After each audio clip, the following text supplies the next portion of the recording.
Today I'm here with the place-based KE Initiative of the Year winner, Northern Accelerator, with the Senior Manager, Edwin Milligan. We're going to have a conversation about the project, who it involves, some of the challenges, and hopefully unpack what our KE Awards mean to our members. Edwin, thank you, and it's lovely that you're able to join us today. Hi, pleasure to be here. Thank you. First, can we just kick off and you give me a bit of background about Northern Accelerator, what it is, who's involved? I'm aware that you are here on the sofa today, but actually it's a collaboration between 6 universities in the North East. Very much so. So Northern Accelerator is a strong collaboration between the universities of Durham, Newcastle, Sunderland, Northumbria, Teesside and York. And it's focused on research commercialisation. So we support technology transfer activity. Helps founding academics to create R&D intensive high potential spin-outs in the North East and North Yorkshire, realising social and environmental impacts from research outputs, and it helps create more and better jobs. Okay, so that's wonderful. It gives us an idea of how big that collaboration. How does it work in principle? How is it set up? How does it work? How do people access your services? So essentially we have a support offer for those that are engaging in research commercialisation, and they pick and choose what's going to help them. No two research commercialisation projects are identical, and it's very much about what's right for that proposition. The choice of what support to access is guided by technology transfer professionals based at partner institutions. So we very much dovetail with what they already do in their work with academics. Okay. So Northern Accelerator, I think, if I'm right, please correct me if not, offers training, proof of concept funding, consultancy and seed funding as well. And you're saying people can mix and match between the offer? Well, we do an awful lot more than that at the moment, but those items are very much the core offer. Yeah. So Northern Accelerator actually started as a partnership between Durham and Newcastle universities, and it was an intervention to improve spin-out management solutions. We refer to the programme as the Exec Centre Business Programme. So essentially we pair experienced entrepreneurs with academic founders, potential academic founders at an early stage. So that was how it started, but we then received Research England Connecting Capability funding that allowed us to expand the partnership and the scope of the activity. As you say, we offer enterprise training for academics. We offer proof of concept funding that helps take research commercialisation propositions to a decision point, and to prove the technical aspects of that commercial proposition. We have in the past offered innovation assessment, which is essentially business diagnostic of the commercialisation concept. We have run a seed investment fund, which is still managed for us by a managing partner. We are working on the creation of a larger venture fund. Access to finance is a big issue for our spin-outs.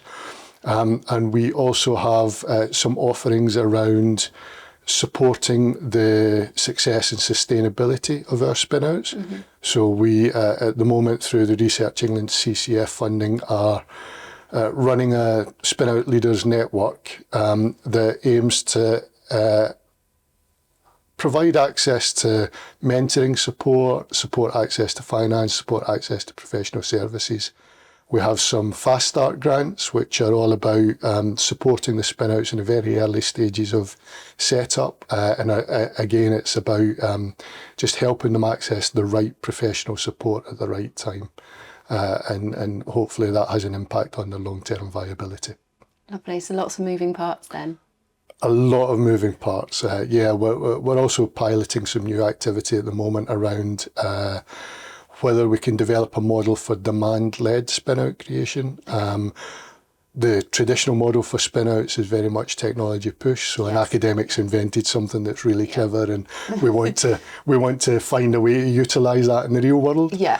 So that's the traditional model, but we feel that it would be very valuable if we could explore models for demand-led. So we are working with a number of sector partners to pull together some collaboration around identifying challenges within those particular sectors, and using academic expertise and IP that already exists, perhaps in distributed form across the partnership, to address those challenges. Do you think that will be a challenge in itself, really, doing the demand-led when working with researchers?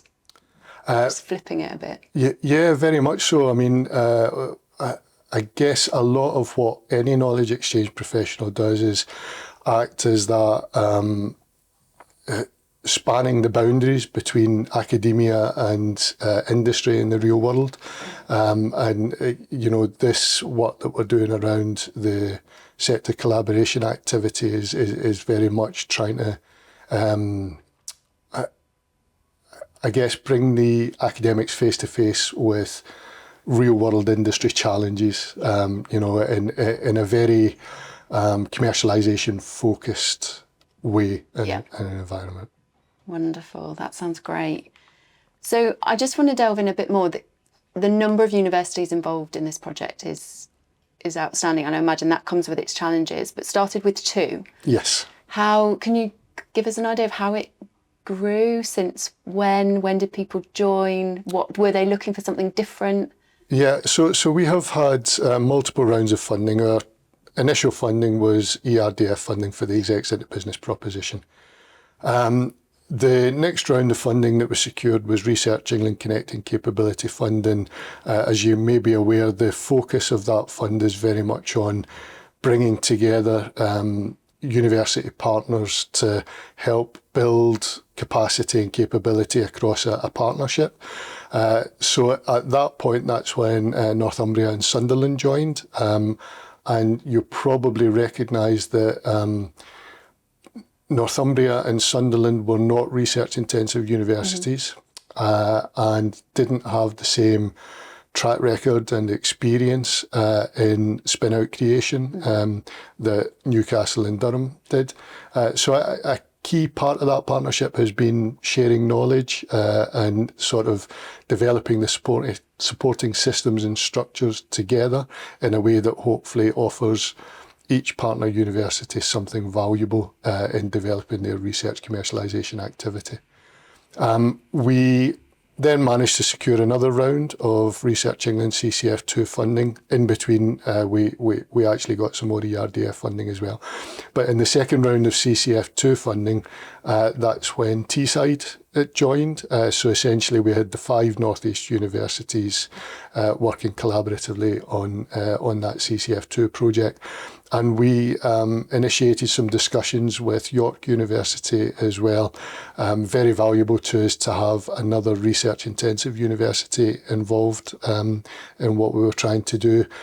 York then, because they weren't part of the initial consortium that bid for the CCF2 programme, they joined as an associate member. We've subsequently had another round of CCF funding, and that involves all 6 universities. Wonderful. So quite organic as it's developed.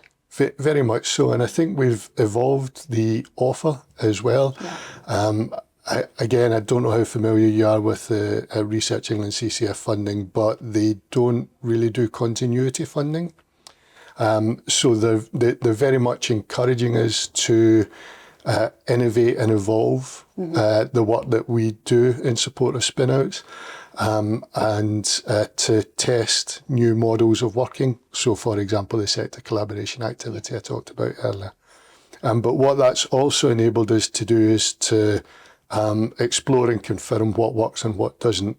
And that helped us to secure our UK Shared Prosperity funding for what we're calling the core offer, the academic training, the proof of concept funding, the spin-out support grants, and the Execs into Business programme. Yeah, fantastic, thank you. Just a couple more questions. So we've got the universities all working together, but you have mentioned other external partners that support this work. Yeah. How did you broach working with them? Did they come to you? What did that look like? Yeah, so our partner universities are very well embedded within the local areas, and they all have their own strong networks across a wide range of partners and stakeholders, and they engage with those on an extensive array of knowledge exchange activities.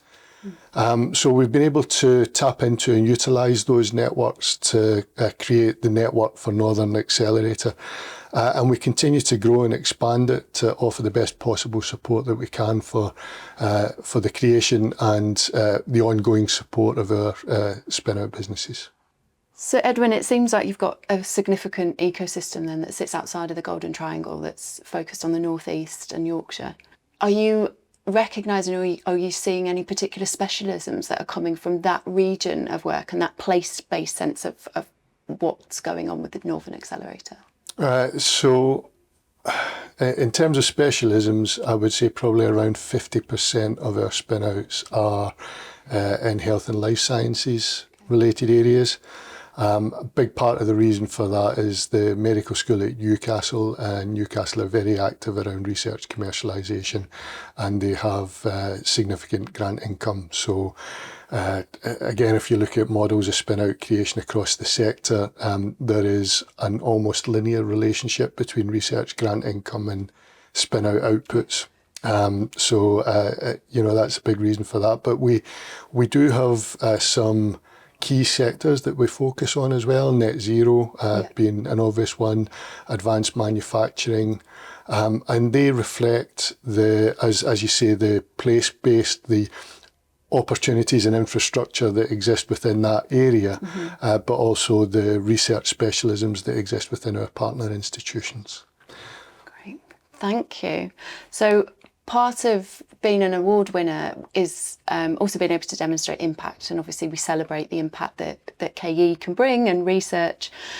So I'd like to just ask you some questions, and I know that you're here speaking on behalf of Northern Accelerator in its completion, but for you personally, what's been one of the most rewarding or positive outcomes of the Northern Accelerator as it grows? Yeah, so I would go back to the fact that we've managed to secure significant funding from the Connecting Capability Fund.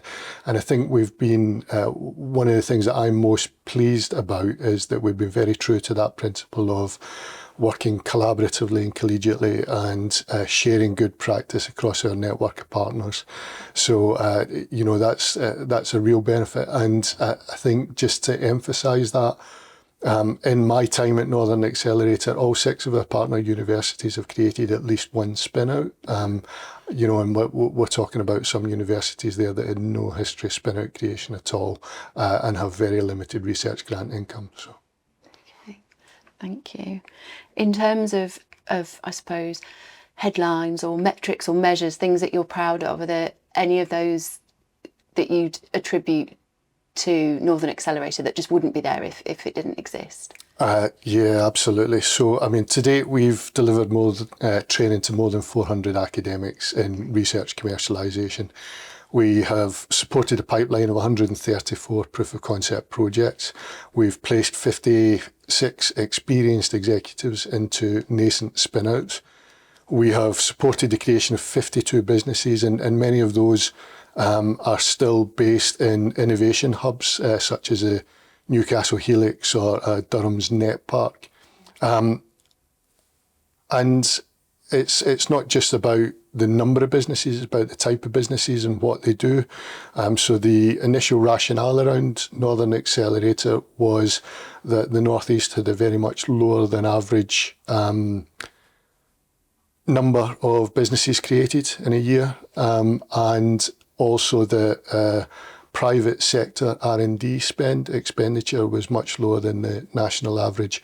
And so the creation of research and development intensive, high impact businesses that deliver social and economic impact in areas such as net zero and health and life sciences and advanced manufacturing, it's really crucial for the region.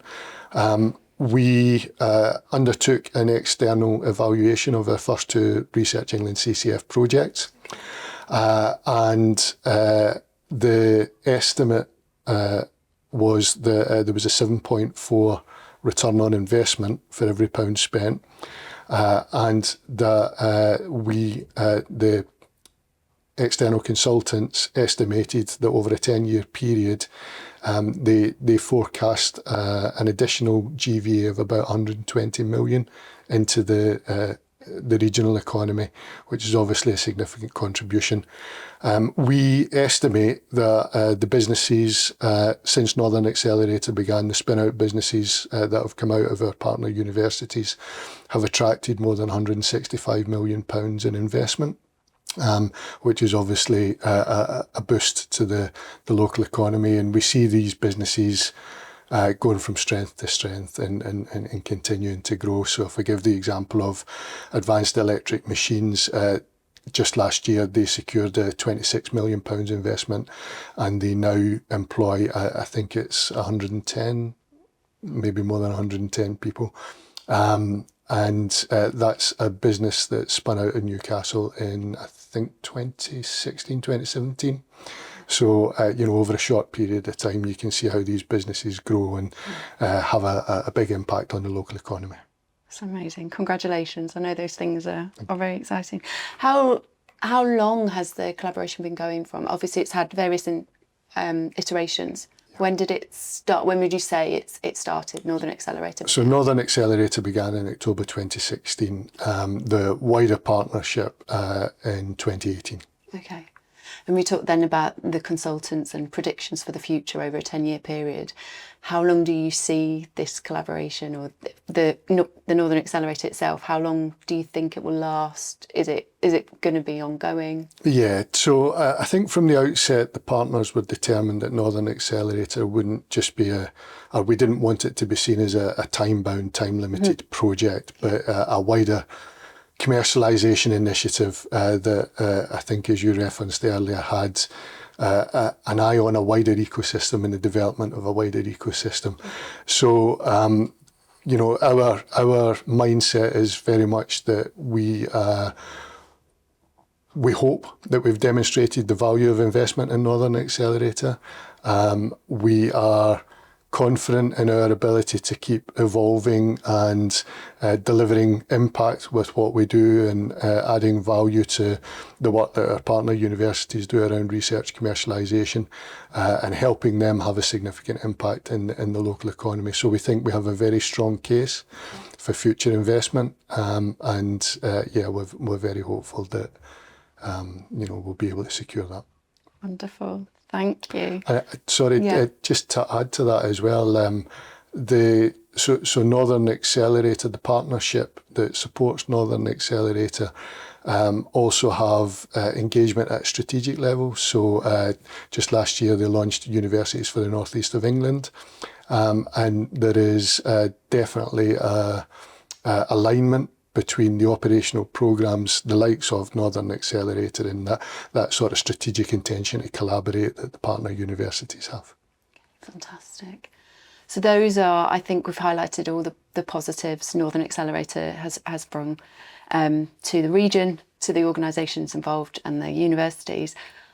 I imagine it's not all been completely plain sailing from day dot. So I wonder if you could just share with some of our members and our kind of readership what have been the biggest challenges and how have you overcome them? Yeah, I think the key challenge across this 6-university partnership is about effective communication and maintaining the engagement of partners, particularly at a time where, within the sector, they've got a lot of competing demands, and it's quite a challenging environment to operate in. So I think having the right level of engagement at both operational and strategic level, as I've just alluded to, helps make sure that we remain aligned with institutional priorities. And I think one of the key tips that I would offer around that is to recognise that the partners represent very different institutions. They have different needs and wants from their engagement with Northern Accelerator. And there is a need to ensure that everybody feels like they're getting something out of their participation. A good example would be when we first introduced the training offer. We had initially envisaged that that would be a sort of single offer, but it became clear that one size wasn't going to fit all, and we had to then adopt a twin-track training approach so that those that were seeking to do culture change around commercialisation had an offer for early career researchers, but that those that wanted the hard skills-based understanding of entrepreneurship could also access that as well. So there's that. We have very robust and transparent processes around allocation of shared funding, which I think is very important as well. And I think while I personally am employed by Durham University as the lead partnership for the funding, I think it's really important that all the partners see that my role is there to ensure the effective delivery of Northern Accelerator for all the institutions. Okay. Yeah, I imagine that's really important as well, making sure that everybody's got that visibility. So I suppose are there any insights from Northern Accelerator around how universities, knowledge exchange projects, impact projects can engage with their wider communities? How can they successfully embed themselves or offer services to boost those local economies? Yeah, so it's something that we very much try to do, going back to the answer that I gave around utilising the university's established networks.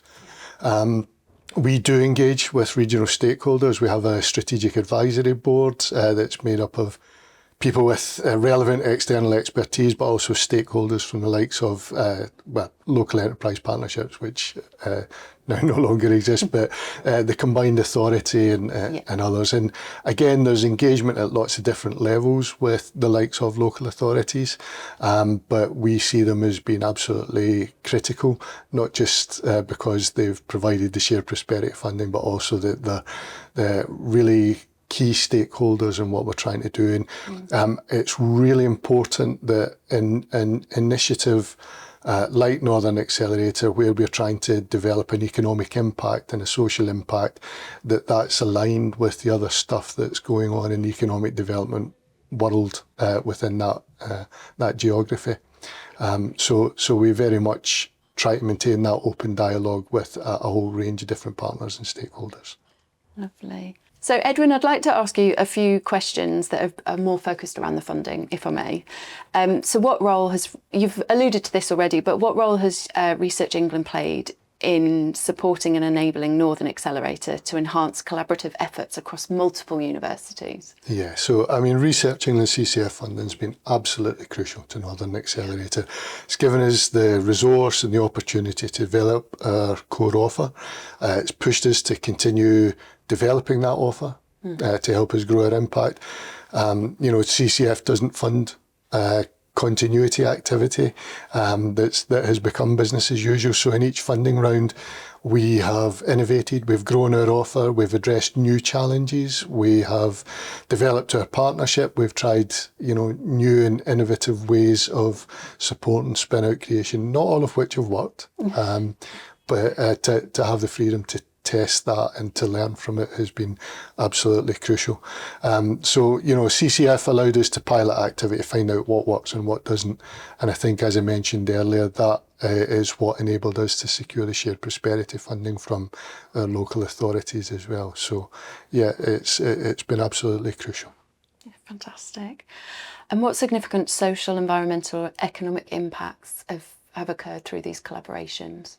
Yeah, so we talked earlier about the figures around the economic impact, and that was just from external evaluation of 2 rounds of funding.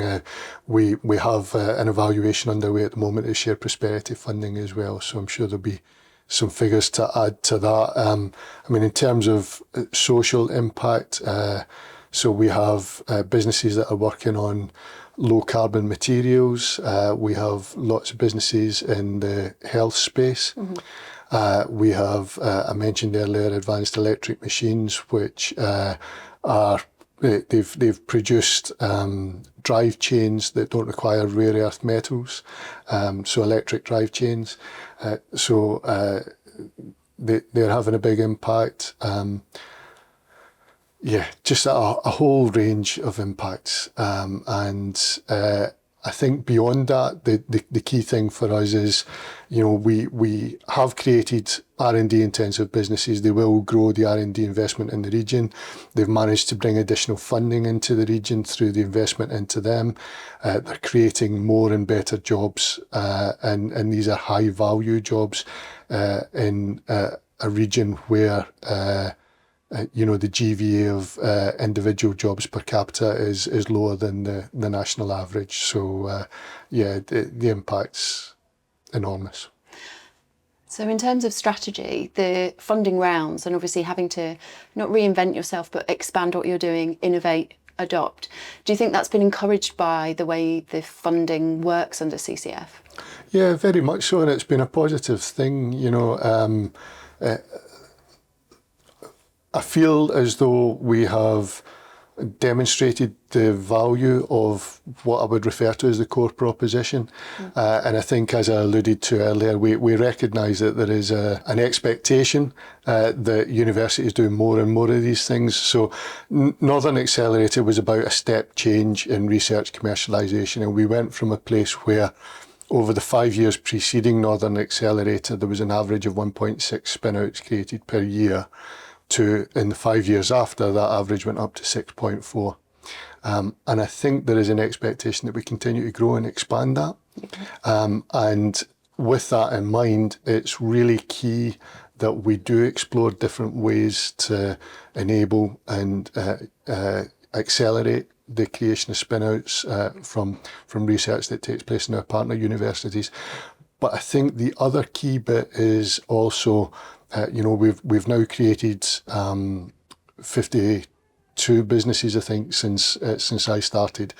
Or help partners create 52 businesses. But the key thing is enabling those businesses to be successful, to go on and thrive. And in the theme of knowledge exchange, to use the spin-outs as a vehicle to get the outputs of that fantastic research out into the real world and achieving, social, environmental, economic benefit and impact.